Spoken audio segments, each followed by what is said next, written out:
Why did no dream team? It's your boy D Neal back with another reaction video, guys. Here we are. The truth about living in Australia from an American's point of view. And I always like the lifey videos, bro. They're all so cool. But before we dive into this video, y'all know exactly what I need y'all to do. Smash the subscribe button, ring the notification bell, get a video a thumbs up so it gets suggested. If you have a favorite video suggestion, you can subscribe to Patreon or drop it in the comment section. What we got? And I remember riding my bike and I was thinking, I wonder if this can get any worse. And the next thing I knew, this foot just flew past my head. And apparently some guy driving past me stuck his foot out the window, his whole leg. And I don't know if he was trying to kick me in the head as he went by or something, but that's what it seemed like. I'm not sure if he thought that through though, because I would probably hurt him pretty bad as well. I don't think I ever went in a house that had a basement. And I ain't never heard. Stick your hand out the window. Heard of people doing that. Who stick that whole leg out a window? Just to, yeah, if he would have hit him, it would have did some damage to both of them, bro. Your leg would have been in so much pain, bro. Like, he must have been pissed, bro. He must have been drunk. I can't guess why else you would want to stick your leg out of a window. That through though, because I would probably hurt him pretty bad as well. I don't think I ever went in a house that had a basement in Australia. The houses seem really, really expensive. There'd be a house very average size, but because of the location or because of it being in Sydney, it would be close to $1 million or even over $1 million. The roads in Sydney are really average size, $1 million. My interesting. I felt like I was in traffic a lot. It seems like sometimes that they put the buildings in first and then realized, oh, we got to put roads in. So they just tossed them in on top. And so you've got all these different kinds of roads, and some of them are dead ends, some of them twist in interesting ways that I've never seen before. But it was definitely a learning experience. Not only do you drive on the wrong side of the road, wrong side of the car, but the roads are very narrow and they've got some interesting curves to them. Time for Thai restaurant. Thai food. It was the best restaurant of my life. It's really diverse and the food's the same way. In my first area, obviously I had to learn how to use chopsticks. So that was new. I'd never used them before in my life. My second area, I can't imagine. Y'all know Australians, do a lot of y'all know to use chopsticks? Or do all of y'all know to use chopsticks? I tried, but the chopsticks, I just can't. I can't. My fingers, they have a mind of their own and they don't pick it up correctly, so I can't use them. But yeah, average house being $1 million there, I can't imagine that. And narrow streets, then switching to the other side of the car and switching to the other side of the road. I feel like I could get used to that, honestly. It just takes some time to adjust, but I could adjust to that. Area, there was a lot of islander food.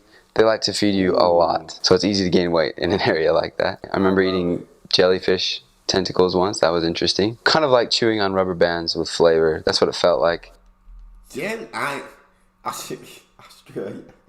I've never heard of nobody eating jellyfish tentacles, bro. Never in my life, not once have I ever heard of somebody eating jellyfish tentacles.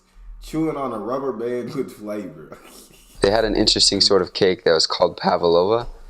I've never seen anything like it before. If you were to make a cake out of cotton candy, in my opinion, it would be kind of like that. And they also have meat pies a lot. They have pies and they put meat inside of them, all different kinds. Really good. And if you ever get the chance to try a Tim Tam, their little chocolate biscuit that they have, those are the best things.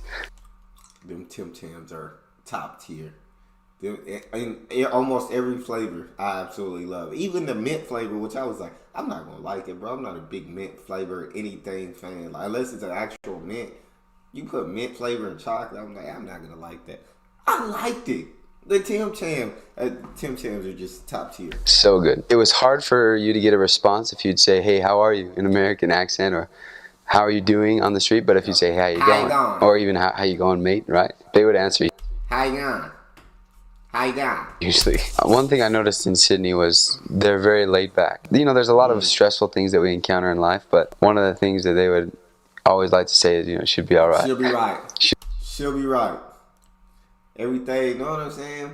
Kind of like saying the Kuna Matata. It means no worries for the rest of your days. She'll be right. She'll be okay. And they just keep going and they just be relaxed about it. And they really like that about us, a person as well. If they can go in there and they can talk with them on the street in a relaxed way, like friend to friend. If you go up to them all tense, then they're kind of like, what's your deal? Just calm down. Life is about being calm. So that's something I admired about their culture. They just pretty much expect people to be courteous, generally speaking. I noticed driving in Australia, people were really, really fair on the roads. They want you to wave and say thank you, but they let you in when you need to get in. They let you out when you need to get out. Australia Day.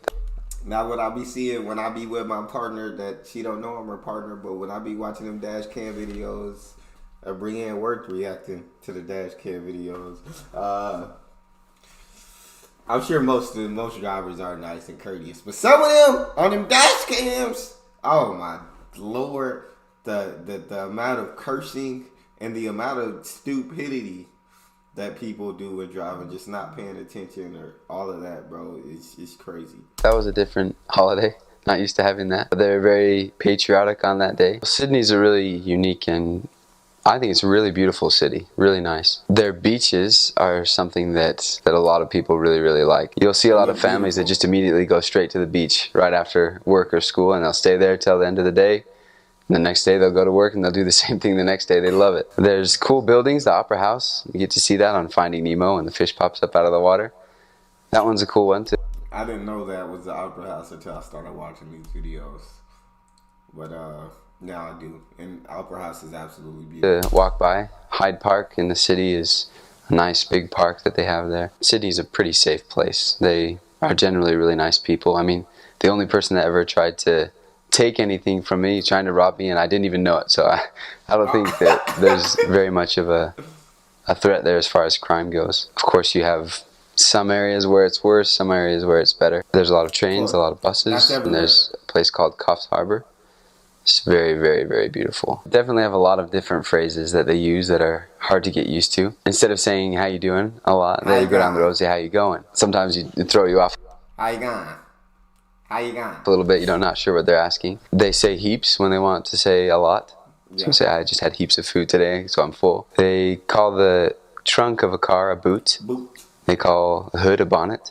Instead of windshield, it's windscreen. So there's just a few things like that you have to be aware of. There's some people that live out in the bush that have a little bit of a stronger accent. It's just more of a strong accent, I would say. A lot of the times for meal time, they call it tea time, which is kind of random. We're not having tea or anything, but it's just kind of what they do. I'm just so grateful for everything that I learned with you. And I'm grateful for the people that you are. I have a lot of faith and a lot of confidence in all of you, and pray that we'll be able to continue to be good friends. Shout out him. He sounds like he absolutely loved Australia. And there were definitely a lot of different things that I'm sure he had to adjust to, he had to get used to. But it sounds like, you know what I'm saying? As I also think from watching these videos, sounds like he feels like Australians are awesome, courteous people, very nice, very laid back, very chill, and then very cool on top of that. And so don't come up tense and stressed. It's like, hey, calm down, right? Chill. And then people will talk to you. I'm just saying, and I already know Australia is a great place where they believe in community and take care of each other. They're loving people. That's all we got.